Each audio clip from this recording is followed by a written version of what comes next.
बंद दरवाजे को खोल अचानक अलका घर में दाखिल हुई थी। जल्दी से दरवाजे की कुंडी लगा, हैरान खड़ी जया के दोनों हाथ पकड़ अलका मानो गिड़गिड़ा उठी थी। जया प्लीज मुझे बचा लो, वे लोग मुझे ले जाएंगे, मुझे कहीं छिपा दे। जया जल्दी कर। बात पूरी करते न करते अलका की नजरें कमरे में अपने को छिपाने लायक जगह ढूंढने लगी थी। तो यहाँ कैसे, कब वापस आई, बात क्या है अलका, कौन लोग तुझे ले जाएंगे? आश्चर्य से जया अलका को ताकती रह गई थी। बिखरे बाल, अस्त व्यस्त वेशभूषा और आंखों में खौफ की छाया। क्या हो गया था अलका को? पहले कुछ खाने को दे जया, बहुत भूख लगी है। तू बैठ, 2 मिनट में आई। जल्दी से रसोई से एक कप दूध के साथ 4 ब्रेड बटर लगा। जया ने जैसे ही अलका के सामने प्लेट रखी, वह मानो उस पर टूट पड़ी थी। अलका शायद एक ही ब्रेड खा पाई थी कि दरवाजे को किसी ने जोर से खटखटाना शुरू कर दिया। अलका डर के मारे सहम गई थी। अध खाई ब्रेड छोड़कर वह सामने खुले जया के बेडरूम की ओर भागी। वो आ गए जया, मुझे ले जाएंगे, मुझे बचा ले जया, मैं उनके साथ नहीं जाऊंगी। तू डरती क्यों है अलका, ये मेरा घर है, तू यहीं रुक, मैं देखती हूँ कौन तुझे ले जाएगा। जया ने अलका को शांत करना चाहा था। दरवाज़ा खोलते ही डॉक्टर मेहरा के साथ खड़े वार्ड बॉय और नर्स को देख जया डर गई। क्या हुआ डॉक्टर, आप यहाँ, सब ठीक तो है? शायद मिसेस ठाकुर आपके घर आई हैं, हम उन्हें ले जाने आए हैं, डॉक्टर मेहरा ने सीधा सा जवाब दिया था। मिसेस ठाकुर यानी अलका, क्या हुआ है अलका को डॉक्टर? मुझे दुख है, वह अपना दिमागी संतुलन खो बैठी हैं। आज वार्ड से ना जाने कैसे निकलकर यहाँ आ गई हैं। पर उनके यहाँ आने का आपको कैसे पता लगा डॉक्टर? उनके पति मिस्टर आनंद को पूरा यकीन था इस शहर में वह सिर्फ आपके पास ही आ सकती हैं। मिस्टर आनंद कहाँ हैं? क्या अपनी पत्नी की तलाश में वो शामिल नहीं है डॉक्टर? जया का चकित होना स्वाभाविक था। उन्हें डर था कि कहीं उनकी सूरत देखते ही मिसेस ठाकुर कोई तमाशा ना खड़ा कर दें। अच्छा, ऐसा क्या किया है उन्होंने? जया की आवाज़ में हल्का सा क्रोध उतर आया था। मैडम, इस समय पर्सनल बातें डिस्कस न करना ही ठीक है, हमें जल्दी ही कृपया अलका जी को जल्दी बाहर ले आए। डॉक्टर का स्वर गंभीर और किसी सीमा तक आदेशात्मक था। पर डॉक्टर, मुझे तो वो बिल्कुल ठीक लग रही, मुझे तो उसके बर्ताव और व्यवहार में कोई असामान्यता नज़र नहीं आई है। जया ने विरोध किया था। आप ये बात नहीं समझ सकेंगी मैडम, इन्हें हमारे साथ जाना ही होगा। She is under treatment. ये भी तो हो सकता है कि किसी कारणवश एक सामान्य महिला को पागल घोषित करने की कोशिश की जाए डॉक्टर। देखिए मैडम, इन फालतू की बातों के लिए हमारे पास टाइम नहीं है। आप अगर उन्हें बाहर नहीं बुलाएंगी तो हमें ज़बरदस्ती करनी पड़ सकती है। मुझे आशा है एक डॉक्टर के फैसले को आप चैलेंज नहीं करेंगी। डॉक्टर की आवाज़ गंभीर हो उठी थी। ठीक है, पर सच्चाई का मैं भी पता लगा कर रहूँगी, ये मेरा भी चैलेंज है। जया की आवाज़ में आक्रोश साफ साफ दिख रहा था। Okay, now hurry up madam. Bedroom में डोर के पीछे डर से कांपती अलका को देख जया का दिल रो पड़ा था। 2 सालों में अलका की हालत क्या से क्या हो गई थी। उसकी आंखों से दहशत थी या पागलपन के निशान, जया समझ नहीं सकी थी। अलका तू डर मत, कल ही मिस्टर आनंद के साथ हॉस्पिटल से तुझे वापस न ले आई तो मेरा नाम जया नहीं। नहीं नहीं, उसे मत लाना, मैं उसे मार डालूंगी। Hate him, I hate that man. दोनों हाथों की मुट्ठियां भींच अलका ने दांत पीस डाले थे। उसके उस रूप से शायद जया कांप गई थी। वहीं से आवाज़ दी थी, डॉक्टर प्लीज़ यहाँ आइए। डॉक्टर जया की आवाज़ का इंतज़ार ही कर रहे थे। तुरंत नर्स और वार्ड बॉय के साथ आ गए थे। उन्हें देखते ही अलका चीख पड़ी, मुझे मत छूना, मैं तुम्हें मार डालूंगी, जाओ यहाँ से, निकलो यहाँ से। कमरे में भागती अलका को नर्स और वार्ड बॉय ने पकड़ लिया था। Now come on Mrs Thakur, आप मेरे घर चलेंगी ना? मिसेस मेहरा आपका इंतज़ार कर रही हैं। स्नेहपूर्ण स्वर में डॉक्टर ने अलका को दिलासा देना चाहा था। तुम सब झूठ बोलते हो। तुम लोग मुझे एक रूम में बंद रखना चाहते हो। मैं नहीं जाऊंगी। मैं यहाँ जया मेरी सहेली के पास रहूंगी। तुम सब मेरे दुश्मन हो। जबरदस्ती सामने खड़ी एम्बुलेंस में अलका को अंदर कर वार्ड बॉय ने एम्बुलेंस का दरवाज़ा ज़ोर से बंद कर दिया था। बंद दरवाजे के पीछे से आती अलका की चीख पुकार जया के लिए सहन कर पाना मुश्किल था। कमरे में वापस आने पर जया सोफे पर निढाल सी ढह गई थी। अतीत के पन्ने खुलते जा रहे थे। शादी के बाद पति अरुण के साथ रहते जया के 3-4 महीने ही बीते थे कि स्थानीय कॉलेज की प्रिंसिपल मैडम ने जया को बुला भेजा था। प्रिंसिपल मैडम वंदना दीदी की अच्छी सहेली थी। उन्हीं ने जया के सामने प्रस्ताव रखा था। दिन भर तुम्हारे पति ड्यूटी पर रहेंगे। 8 घंटे की ड्यूटी करनी होती है ना अरुण को। उतनी देर अकेली घर में बैठी क्या करोगी जया। अभी कॉलेज में वैकेंसी है। टाइम आसानी से कट जाएगा और हाथ में सैलरी आएगी सो अलग। अरुण से जया ने जब इस बारे में पूछा तो उसने सरल भाव से स्वीकृति दे दी। जैसी हमारी मैडम की मर्जी, हम तो हुक्म के बंदे हैं। नाटकीय अंदाज में अरुण ने कंधे उचकाए थे। अगले सप्ताह से जया कॉलेज जाने लगी थी। नियुक्ति अस्थायी थी पर जया के ब्रिलियंट कैरियर के प्रति प्रिंसिपल मैडम पूर्ण आश्वस्त थी। तुम्हें तो इंटरव्यू में कोई रिजेक्ट कर ही नहीं सकता जया। यही बात उन्होंने उसकी सहकर्मियों और छात्राओं के सामने भी कही थी। उनकी बात सही भी साबित हो गई थी। इंटरव्यू बोर्ड के सभी सदस्य उसकी प्रतिभा से कितने प्रभावित हुए थे। नए कॉलेज का रेपुटेशन बनाने के लिए उस जैसी लेक्चरर मिल जाना सौभाग्य ही था। कॉलेज में पहले ही दिन जया की धाक जम गई थी। लड़कियों ने उसे परेशान करने के लिए जितनी भी तैयारी कर रखी थी उन्हें फेल कर वह सफल सिद्ध हुई थी। स्टाफ रूम में अलका ठाकुर ने पूछा था, कहिए जया मैडम, कैसा एक्सपीरियंस रहा। छात्राओं ने ज़्यादा परेशान तो नहीं किया। जी नहीं, इतना तो एक्सपेक्टेड था। शायद उन्हें निराश होना पड़ा। जया हल्के से मुस्कुरा दी थी। चलो कोई तो मेरा जोड़ीदार आया। आज तक मेरे अलावा सबकी कई दिनों तक इन लड़कियों ने छुट्टी कर दी थी, है ना मिसेस मेहता। अलका के स्वर में स्पष्ट गर्व की झलक थी। हाँ भाई, तुम ठहरी स्मार्ट महिला। पर जया मैडम, आपने उनकी योजनाएं कैसे फेल की। मुझे तो कम से कम 2 हफ्ते क्लास नहीं लेने दी थी। मिसेस मेहता के स्वर में अलका के लिए व्यंग और जया की सफलता के प्रति हैरानी थी। दरअसल हम भी तो अपनी लेक्चरर्स को पहले कुछ दिन इसी तरह परेशान किया करते थे ना। हल्की शैतान मुस्कान जया के होठों पर खिलाई थी। अच्छा, तो आप भी माहिर थी। भाई, हमने तो अपनी अध्यापिकाओं को बस आदर देना ही जाना। हमारे ज़माने में दूसरा कल्चर था। आज तो बस क्या कहे, ज़माना बदल गया है। मिसेस मेहता ने उसास छोड़ी। सच मिसेस मेहता, इसीलिए तो छात्राएं आपको इतना सम्मान देती हैं। हमें देखकर तो ये अभिवादन तक नहीं करती।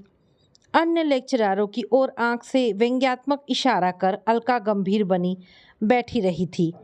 मिसेस मेहता के चेहरे पर संतुष्टि की मुस्कान आ गई थी। आइए जया मैडम, आपका पहला दिन है, 1 कप कॉफ़ी हो जाए। अलका ठाकुर ने जया को कॉलेज कैंटीन के लिए आमंत्रित किया था। अलका ठाकुर के साथ जया को उठते देख फिलॉसफी की लेक्चरर सुजाता मैडम भी साथ हो ली। भाई, कॉफ़ी की तलब तो हमें भी हो रही है। कॉफ़ी तू पिलाएगी ना अलका। ये भी भला पूछने की बात है। अरे, अलका के रहते किसी की मजाल की पेमेंट की ज़रूरत करे। सुजाता मैडम ने पता नहीं व्यंग किया था या यही सच था, जया समझ नहीं सकी थी। हाँ हाँ, जाइए जाइए, इस उम्र में चाय कॉफ़ी ही तो चलेगी। मिसेस मेहता कुछ क्षुब्ध थी। आप भी आइए ना। जया ने उन्हें भी आमंत्रित किया था। ना भाई, हमें तो छोड़ दो। इतना करेक्शन वर्क रहता है, ना जाने लोगों के पास इतना फ्री टाइम कहाँ से आ जाता है। मिसेस मेहता ने व्यस्तता जताई थी, पर उनकी आंखों में जया के लिए स्नेह जरूर छलक आया था। स्टाफ रूम से बाहर आते ही अलका ने मुंह बिचकाया था। फनी लेडी, ऐसा जताती है जैसे सारी दुनिया का बोझ इन्हीं के कंधों पर है। चाय पीने जाएंगी तो मानो कॉलेज ढह जाएगा। छोड़ भी उनकी बात। अरे, रिटायरमेंट के नज़दीक है बेचारी। वैसे भी हिंदी में करेक्शन वर्क होता भी ज़्यादा है। सुजाता ने मिसेस मेहता के प्रति सहानुभूति जताई थी। कॉफ़ी पीती अलका ने जया से पूछा था, कहाँ रहती हो? लगता है न्यूली मैरिड हो। बस 4 महीने पहले ही मैरिज हुई थी। सेक्टर 3 के बी ब्लॉक में अरुण को घर मिला है। जया के चेहरे पर हल्की चमक छा गई थी। भाई तुम तो जूनियर ठहरी। जया पुकारूं तो कोई ऑब्जेक्शन तो होना नहीं चाहिए। दूसरे तुम हमारी पड़ोसन भी हो, अतः व्यर्थ की औपचारिकता त्याग देना ही ठीक होगा। हम भी तुम्हारे ब्लॉक के 12 नंबर के निवासी हैं। ये तो बहुत ही खुशी की बात है। और हाँ, आप मुझे जया ही पुकारे। मैं अलका कहूँ तो? ज़रूर पुकारो, पर यहाँ सबका ख्याल है कि मैं विश वर्षा करती हूँ। ठीक कहा ना सुजाता? अलका हंस पड़ी थी। व्यर्थ की बातें करती है। वैसे भी सीधी सच्ची बातें कानों में खटकने वाली तो होती ही है। सुजाता ने बात टाल दी थी। तो भाई जया, कॉलेज आना जाना कैसे करोगी? क्या अपनी नई नवेली पत्नी को उनके पतिदेव लेने पहुंचाने आएंगे? अरे उन्हें छुट्टी कहाँ, 8 घंटों की ड्यूटी करनी होती है। जया के स्वर में मायूसी छलक आई थी। शुक्र मना जनरल शिफ्ट में है। अगर नाइट ड्यूटी होती तो करवटें बदलते सारी रात गुजारनी पड़ती। आनंद जी को तो कभी कभी 12-14 घंटे की इमरजेंसी ड्यूटी करनी पड़ जाती है। हाँ तो ऐसा करते हैं, हम साथ रिक्शा शेयर कर लेते हैं। तेरा नंबर क्या है? अलका एकदम अनौपचारिक हो उठी थी। जया अलका के अपनत्व से भीग उठी थी। पहले दिन से ही जया अलका के करीब आती गई थी। दोनों की बढ़ती निकटता देख मिसेस मेहता ने एक बार जया को अलग बुला अपनेपन से समझाना चाहा था। अभी नई आई हो इसलिए बता रही हूँ, ये अलका ठाकुर बड़ी अहंकारी है।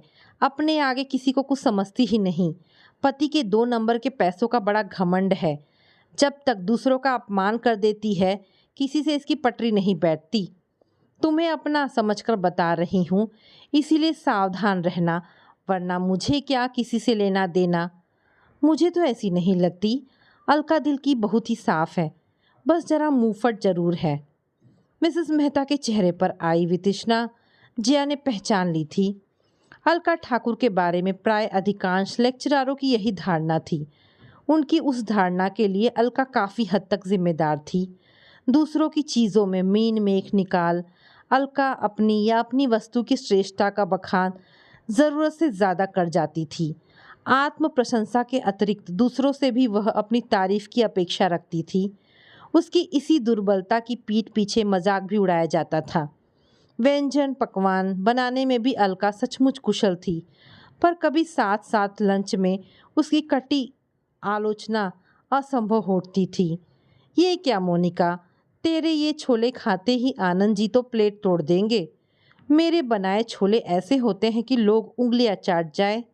नाराज होकर मोनिका शर्मा ने अपना छोले का कटोरा अलका के आगे से हटा लिया था।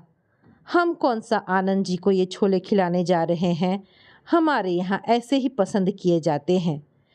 आंखें भीग आई थी उसकी। अरे यार, अलका तो यूं ही छेड़ती रहती है। अच्छे भले तो बने हैं, ला मोनिका मुझे दे। आशा गुप्ता ने मोनिका शर्मा का पक्ष लिया था। कभी अलका के घर की सजावट की किसी ने थोड़ी तारीफ जो कर दी तो उसका रिकॉर्ड चालू हो जाता था। मेरी संभाल ही ऐसी है कि सालों पुरानी चीज़ भी एकदम नई लगती है। ये देख, इस फ्लावर पॉट को मैंने भोपाल की एक बुटीक शॉप से ख़रीदा था। चमका कर इसकी शक्ल ही बदल डाली।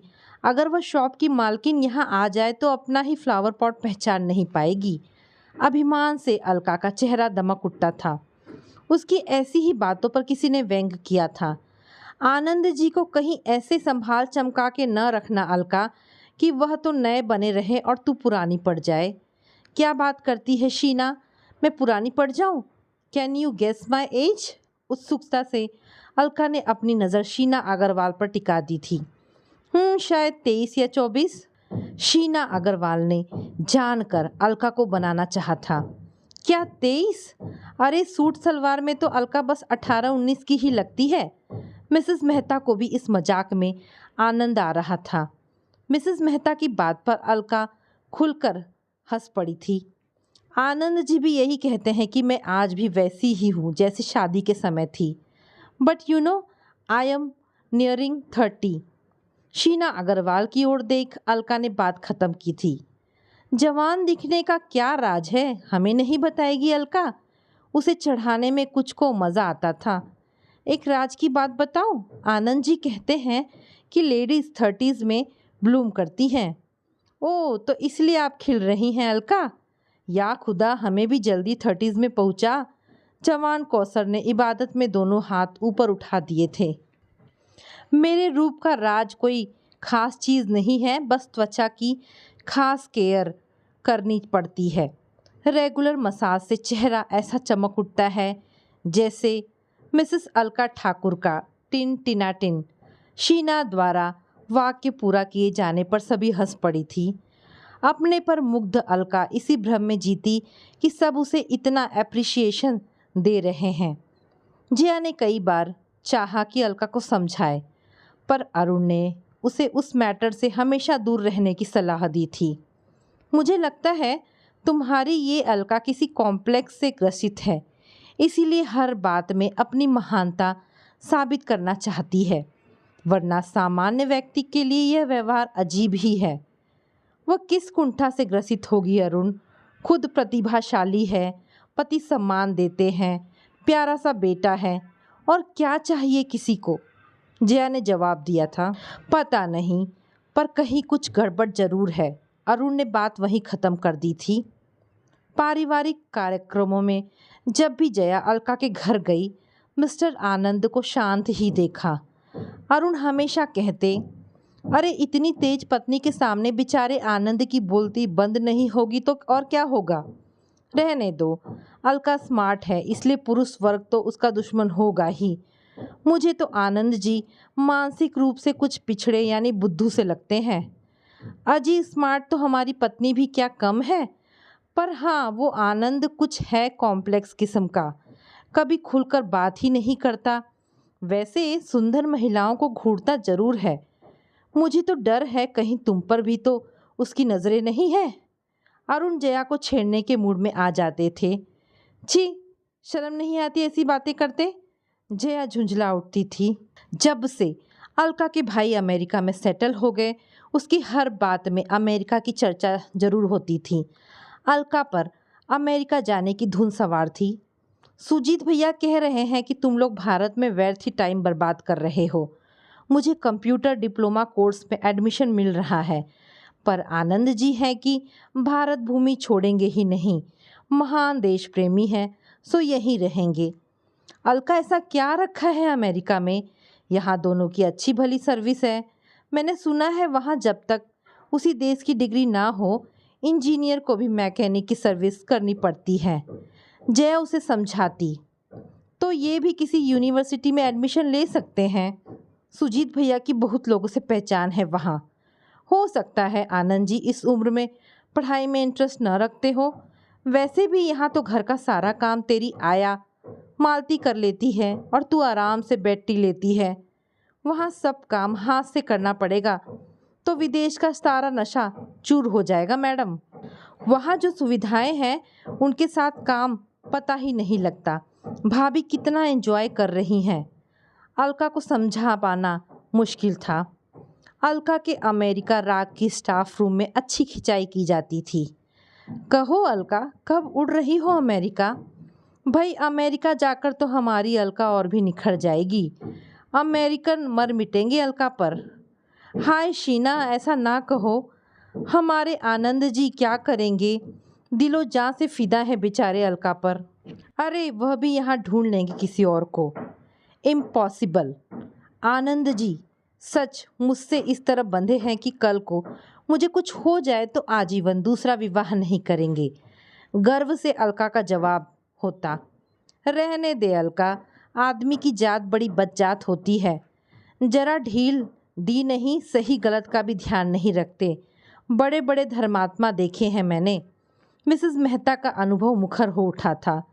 देखे होंगे मिसेस मेहता, पर आदमी को एक खूंटे से बांध रखने की कला भी तो सबके पास नहीं होती। अलका का अभिमान बोल उठा था। हाय अलका, हमें वह कला सिखा दे, काम आएगी हमारे। कौसर का नाटक लाजवाब होता था। अपने प्रति कभी लापरवाह ना होना, इसलिए तो कहती हूँ अपनी देख रेख, अपनी केयर में महिलाओं को हमेशा सतर्क रहना चाहिए। अलका गंभीरता से अपना राज खोल पुलक उठती थी। सच मोनिका, तू तो गई काम से। तेरे इस बिना मेकअप के चेहरे पर तेरे पति क्या खाक फिदा होंगे। अरे कुछ दिन अलका से ट्रेनिंग ले। कौसर मजाक करती। वह ट्रेनिंग उसे ही मुबारक। हमारे पतिदेव पत्नी को चाहते हैं, किसी नायिका को नहीं। मोनिका गुप्ता का व्यंग्य तीखा था। पत्नी में प्रेमिका बनना गुण है मोनिका, अलका का जवाब था। अमेरिका में स्प्रिंग सेमेस्टर शुरू होते ही अलका अमेरिका के लिए उड़ गई थी। बहुत कहने पर भी अमेरिका में नौकरी या पढ़ाई के लिए अलका आनंद जी को तैयार न कर सकी थी। 6 महीने बाद आने वाले प्रमोशन के कारण अलका के साथ उनका अमेरिका जाना भी संभव नहीं था, पर अलका की महत्वाकांक्षा में वह बांधा नहीं बने। यही क्या कम था। 3 वर्षीय बेटे अथर्व का मोह भी अलका को अपने फैसले से डगमगा न सका था। तू अथर्व को अपने साथ क्यों नहीं ले जाती अलका? जया ने पूछा था। वहाँ डे केयर में बहुत पैसा लगता है जया। अभी तो भैया मुझे स्पॉन्सर कर रहे हैं। वहाँ जाकर अगर टीचिंग एड मिल गई तभी सोच सकती हूँ। वहाँ सुबह 7 से रात 10 बजे तक पढ़ाई और काम करना होगा। अथर्व उपेक्षित सा हो जाएगा। और यहाँ तेरे पीछे कौन देखेगा उसे? जया हैरान थी। यहाँ मालती जो है, पिछले 3 वर्षों से वही तो उसे रख रही है। अथर्व मालती से ज़्यादा हिलमिला हुआ है। 1 साल बाद मैं आ रही हूँ। हो सकता है बीच में आनंद जी भी अमेरिका आ जाए। अलका ने अपना इरादा पक्का कर लिया था। मालती क्या अथर्व के लिए माँ का प्यार दे सकेगी अलका? कहीं ऐसा ना हो कि मीलों दूर से तुझे भागते आना पड़े। ये भी तो हो सकता है कि मालती तेरे पीछे काम छोड़ जाए। जया शंकित थी। मालती ऐसा कभी नहीं करेगी। अमेरिका से उसे गोल्ड चैन, घड़ी और अच्छी अच्छी ड्रेसेस ला देने का मैंने उससे वादा जो किया है। धन्य है तेरा अमेरिका प्रेम। बेटे का मोह भी तुझे रोक नहीं सकेगा। जया ने हार मान ली थी। शुरू में जया के पास अलका के पत्र नियमित रूप से आते रहे। हर पत्र में उत्साह झलकता था। अमेरिका के जीवन से अलका बेहद प्रभावित थी। आनंद जी के अमेरिका न पहुंचने पर कभी कभी उसके पत्रों में चिढ़ और आक्रोश के मिले जुले भाव भी रहते थे। अथर्व के लिए वह बराबर गिफ्ट भेजती रहती थी। प्रमोशन के बाद आनंद जी अथर्व और मालती के साथ गुड़गांव ट्रांसफ़र पर चले गए थे। अंश के जन्म के बाद जया भी अपने बच्चे में इतनी व्यस्त हो गई थी कि बहुत दिनों बाद उसने अनुभव किया कि अलका के पत्र अचानक आने बंद हो गए थे। और आज अचानक अलका को उस अवस्था में अपने घर देख जया चकित थी। अरुण के घर पहुंचते ही जया एक सांस में पूरी बात बता बोली थी। मुझे हॉस्पिटल छोड़ आओ अरुण, अलका से बात कर कर ही चैन पड़ेगा। अंश को साथ ले जाऊंगी। नहीं, उस माहौल में वह घबरा जाएगा। आज शाम थोड़ी देर तुम उसे संभाल लोगे अरुण? इसमें पूछने वाली क्या बात है? आप हुक्म तो करो मैडम। चले। हॉस्पिटल के दरवाजे पर जया को छोड़ अरुण लौट गया था। उस मेंटल हॉस्पिटल में कभी किसी अपने के लिए आना होगा, जया ने सपने में भी नहीं सोचा था। इंक्वायरी पर बैठे आदमी से पूछा था, मिसेस अलका ठाकुर कौन से कमरे में मिलेंगी, बता सकते हैं? उन्होंने तो आज बहुत शोर मचा दिया था। इंजेक्शन देकर सुलाया गया है। पता नहीं अभी होश में आई हैं या सो रही हैं। थोड़ा इंतज़ार करना होगा मैडम, अभी नर्स को बुलाता हूँ। वार्ड बॉय से नर्स को बुलाने को कह उस आदमी ने पूछा था, आपके रिश्तेदार हैं अलका ठाकुर? जी हाँ। नहीं, मेरी अच्छी सहेली है। जय हड़बड़ा गई थी। बड़ा दुख है, इस बीमारी से तो मौत ही भली। जानते हैं, अपने बेटे तक को नहीं पहचान सकी अलका जी, साफ इनकार कर दिया। क्या? अलका ने अथर्व को नहीं पहचाना? कहाँ पहचाना? 4 दिन पहले आनंद जी बेटे के साथ आए थे तो जानती हैं क्या कहा आपकी सहेली ने? कह दिया कि यह उनका बेटा नहीं, किसी मालती का बेटा था। जोर जोर से चिल्ला रही थी, ले जाओ इसे, ये मेरा बेटा नहीं है। अब आप ही सोचिए, माँ बेटे को ना पहचान सके तो जीवन व्यर्थ हुआ ना। वह आदमी जया की प्रतिक्रिया का इंतजार कर रहा था। क्या कहा? मालती का बेटा? हाँ मैडम, बेचारा बच्चा डरकर पिता के सीने से चिपक गया, पर माँ ने उसे हाथ तक नहीं लगाया। नर्स के आते ही जया को अलका के पास ले जाने के निर्देश दे वह व्यक्ति दूसरे व्यक्ति की ओर मुताकिब हो गया था। पीले उदासी चेहरे के साथ आंखें मूंदे अलका बेड पर निश्चेत पड़ी थी। जया का मन उसके प्रति द्रवित हो उठा था। बहुत स्नेह से उसके माथे की लट हटाती जया ने धीरे से पुकारा था, अलका। धीमे से आंखें खोल अलका ने जया को देखा था। आंखों में पहचान उभरते ही वह उठकर बैठ गई थी। जया, तू मुझे यहाँ से बाहर ले चल। अलका के आवाज़ की करुणा जया को छू गई थी। अभी ले चलूंगी, पर तू ज़रा अपने को ठीक तो कर ले। ये बाल कैसे बिखरा रखे हैं, ना जाने कब से कंघी नहीं की। ला ज़रा कंघी तो दे, तेरे बाल बना दूँ, तभी तो बाहर चलेंगे ना। अपने को संवार लूँ, इससे क्या होगा जया? सवाल ने जया को दुविधा में डाल दिया था। क्या होगा तुझे बताना होगा अलका। अरे आनंद जी निहाल हो जाएंगे पगली। जया ने मजाक करना चाहा था। कहाँ है वह? मैं उसे मार डालूंगी। आई विल किल हिम। अलका उत्तेजित हो उठी थी। छी भला, ऐसी अपशगुनी बातें की जाती है अलका। आनंद जी तेरे लिए कितने परेशान है जानती है? सब जानती हूँ, सब जान गई हूँ, तभी तो मैं पागल नहीं हूँ जया। ये उसके प्रति मेरा आक्रोश, मेरी नफरत है, समझी? ऐसा आक्रोश जो बेटे को भी भुला दे। बेटा? क्या तू अथर्व की बात कर रही है? कहाँ है मेरा अथर्व, मेरा बेटा? अलका का स्वर व्याकुल हो उठा था। 4 दिन पहले आनंद के साथ आए अपने बेटे को पहचान क्यों न सकी थी अलका? पागलपन के अलावा उसे और क्या कहा जाएगा, तू ही बता। उसके साथ मेरा बेटा कैसे आ सकता था जया? वह तो मालती के बेटे को गोद में लाया था। मैंने पहचानने में भूल नहीं की थी जया, वो मेरा बेटा नहीं था। नहीं। अलका का स्वर फिर आवेशपूर्ण हो उठा था। मेरी कुछ समझ में नहीं आ रहा है अलका। याद कर, तू अपने बेटे को मालती के पास छोड़ गई थी।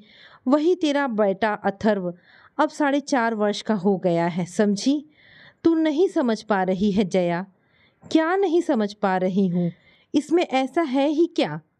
इसी में तो मेरे पूरे जीवन की हार है जया। जीवन भर जिस जीत पर मैं अभिमान करती रही, उसका ऐसा भयंकर अंत। पहेली ना बुझा अलका। अपनी जया से भी साफ साफ बात नहीं करेगी? याद है जया, अमेरिका जाते समय मैं अथर्व को मालती की देखरेख में छोड़ गई थी। हाँ फिर? जानती है मुझे अचानक क्यों लौटना पड़ा था? जान कैसे पाती? अमेरिका जाकर तूने हमें भुला जो दिया था, एक लाइन भी लिखी थी। मुझे भी तो यह नहीं पता था कि तू इसी शहर में है। जया के स्वर में मान झलक आया था। इस शहर में थी नहीं, लाई गई हूँ मेंटल हॉस्पिटल में इलाज के लिए। पागल ठहरी ना? कौन कहता है तू पागल है? एकदम ठीक तो है। ठीक कहाँ हूँ, शायद जिंदा भी नहीं रह गई हूँ। तब क्या बातें तेरा भूत कर रहा है? मर तो उसी दिन गई थी जब सिम्मी के पत्र पर गुड़गांव लौटी थी। सिम्मी तेरी बहन है ना? क्या अथर्व बीमार था या मिस्टर आनंद?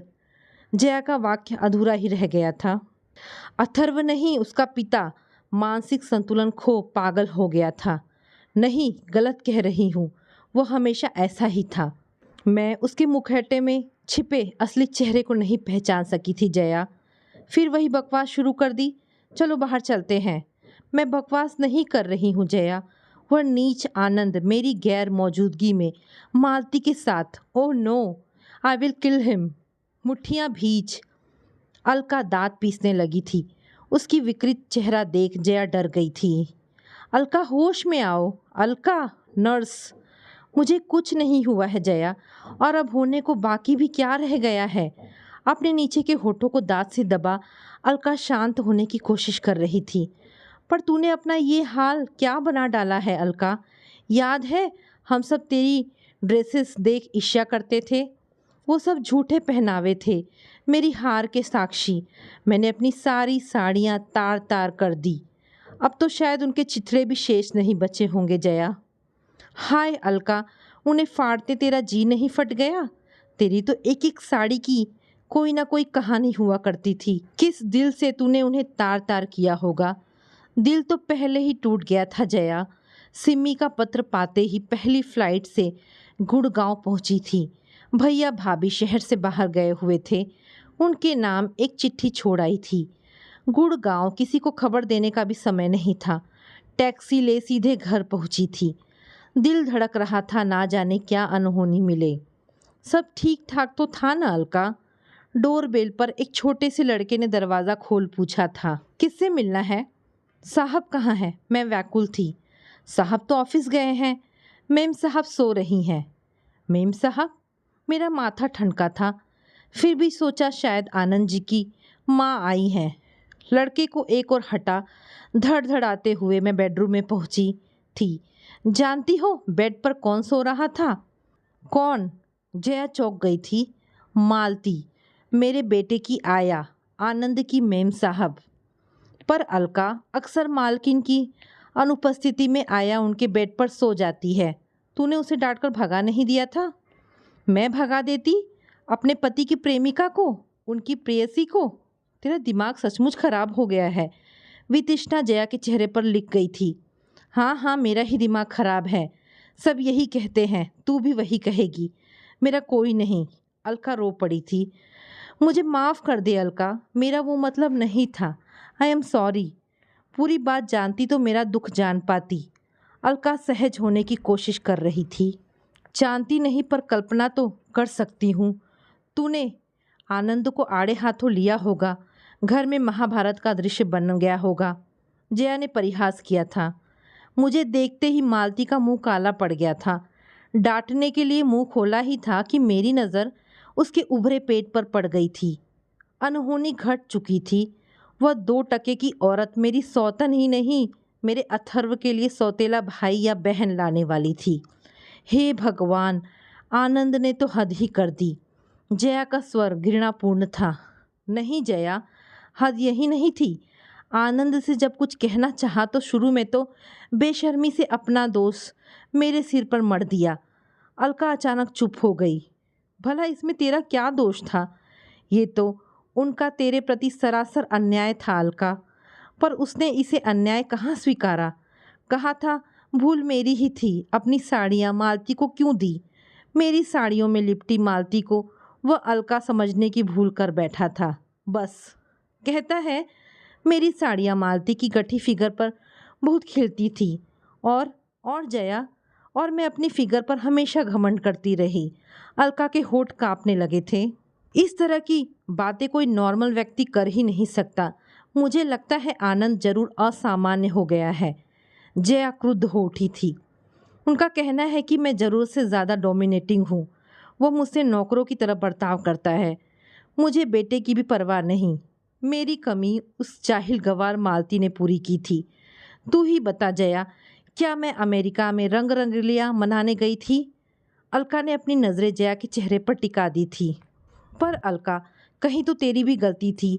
एक जवान औरत के साथ आनंद को अकेले छोड़ जाना क्या ठीक था? कौन कहाँ गलत था क्या पता। मुझे अपने सौंदर्य का कितना अभिमान था।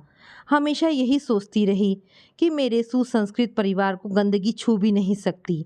अपने पति पर कितना विश्वास था। मेरे न रहने पर भी वह मुझे नहीं भुला सकेंगे। देवता का स्थान दिया था उस व्यक्ति को। मेरे भरोसे को चूर चूर कर दिया। कीचड़ में सिर से पैर तक डूबा वह इंसान मेरे लिए अछूत हो गया है जया। कभी कभी ज़रूरत से ज़्यादा आदेश भी बंधन बन जाते हैं। तूने उन्हें यहाँ बहुत टोकती रहती थी अलका। शायद उन्होंने प्रतिक्रिया की हो। जया ने समझाना चाहा था। ऐसी प्रतिक्रिया कि घर ही उजड़ जाए? नहीं जया, ये बातें सिर्फ मन को तसल्ली देने के लिए कहीं सोची जा सकती है। सच बेहद घृणित है। मैंने नंगे सच का साक्षात्कार किया है जया। पर अथर्व पर इसका कितना बुरा प्रभाव पड़ेगा ये भी सोचा है अलका? सबसे बड़ी पराजय तो मुझे अपने खून से सिंचित बेटे से मिली है जया। मुझे गुस्से में देख उसी मालती के सीने से माँ कहकर जा चिपटा था। बस उसी पल वह मालती का बेटा बन गया। मेरे जीवन में अब उनका अस्तित्व ही बाकी नहीं रह गया। सूनी नज़रों से अलका ने जया को ताका था। फिर इतना आक्रोश, इतनी पीड़ा क्यों झेल रही है अलका? तू वापस अमेरिका भी तो जा सकती थी अपनी हार के कलंक के साथ। और मालती का वह गर्भ? डरते डरते जया ने पूछा था। अबॉर्शन के समय बच्चा मर गया। बहुत एडवांस स्टेज थी।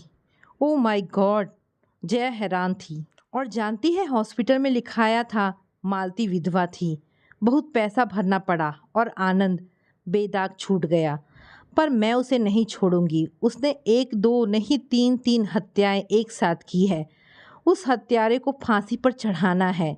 Hang him till death. मुट्ठियां भींच दांत पीसती अलका बेड से उतरकर भागी थी। नर्स, नर्स प्लीज़ यहाँ आइए। जया चीखती चली जा रही थी। जया की चीखों पर पास के वार्ड से नर्स भागती आई थी। वार्ड बॉय की हेल्प से अलका को पकड़ जबरन बेड पर लिटा नींद का इंजेक्शन दे दिया था। जया के डरे हुए चेहरे को देख प्रौढ़ा नर्स ने पूछा था, मेंटल हॉस्पिटल में पहली बार आई हो? जया के हाँ में सिर हिलाने पर नर्स मुस्कुरा दी थी, इसीलिए इतना डर गई। पर अलका खतरनाक नहीं है, बेचारी के साथ बहुत ही त्रासदी हुई है, उसे बर्दाश्त नहीं कर पा रही है। ये ठीक तो हो जाएगी सिस्टर, ज़रूर हो जाएगी। औरत बड़ी सख्त दिल की होती है बेटी। आदमी के दिल में एक सुराख हो तो जीने मरने पर बनाती है, पर औरत दिल में 1000 सुराखों पर पैबंद लगा आराम से पूरी उम्र जी जाती है। पर अलका वैसी नहीं है सिस्टर, वह शायद इस हादसे को न झेल सके। मेरा अनुभव कहता है कि औरतें सब एक सी होती हैं। बेटे को पहचानने भर की देर है। बेटे ने जहाँ माँ कहकर पुकारा नहीं कि इनके दिल पर जो गहरा घाव दिख रहा है उसका नामो निशान नहीं रह जाएगा। पर पति का इतना बड़ा अन्याय क्या अलका भुला सकेगी? अरे उनके बेटे का पिता ही तो है वह पति। हम औरतें पैबंद लगाने में माहिर हैं बेटी। सारे मान अपमान प्यार घृणा को औरत का दिल ऐसी आसानी से झेल जाता है कि ऑपरेशन करो तो एक महीन सुराख भी नज़र नहीं आएगा। बहुत थक गई हो, जाकर आराम कर लो। पर सिस्टर, अलका को अकेले छोड़कर मैं, उनके लिए ईश्वर से प्रार्थना करो वो जल्दी ही स्वयं को पहचान सके। मेरी बात पर भरोसा रखो बेटी। इस बूढ़ी ने बहुत जमाना देखा है, ना जाने कितने दिलों के पैबंद लगते उखड़ते देखे हैं इन आँखों ने। जया की पीठ पर प्यार की थपकी दे अनुभवी नर्स बाहर चली गई थी। बोझिल कदमों से जया हॉस्पिटल रोड की ओर बढ़ चली थी। शायद नर्स की बात ही सही साबित हो, पर अगर नहीं तो जया तुझे अलका से उसका स्वयं का परिचय फिर कराना होगा। एक नया सम्मानपूर्ण जीवन जीने के लिए उसमें चेतना की चिंगारी प्रज्वलित करनी ही होगी और फिर उसे उसका खोया हुआ अधिकार लेना भी है। ऐसे नीच पति को सज़ा भी दिलानी होगी जया को, परंतु सबसे पहले उसे स्वयं को पहचानना होगा। साइकोलॉजी की लेक्चरर जया, ये तेरे लिए चुनौती है, तू ऐसा जरूर कर सकेगी। जया की गति तेज हो गई थी। तो दोस्तों, ये कहानी यहाँ पर समाप्त होती है। आशा करती हूँ कहानी पसंद आई होगी। अगर कहानी पसंद आई है तो प्लीज़ इसे लाइक एंड शेयर करें। दोस्तों, ऐसी ढेरों पारिवारिक और शिक्षाप्रद कहानी सुनने के लिए मेरे चैनल को प्लीज़ सब्सक्राइब करें। धन्यवाद दोस्तों।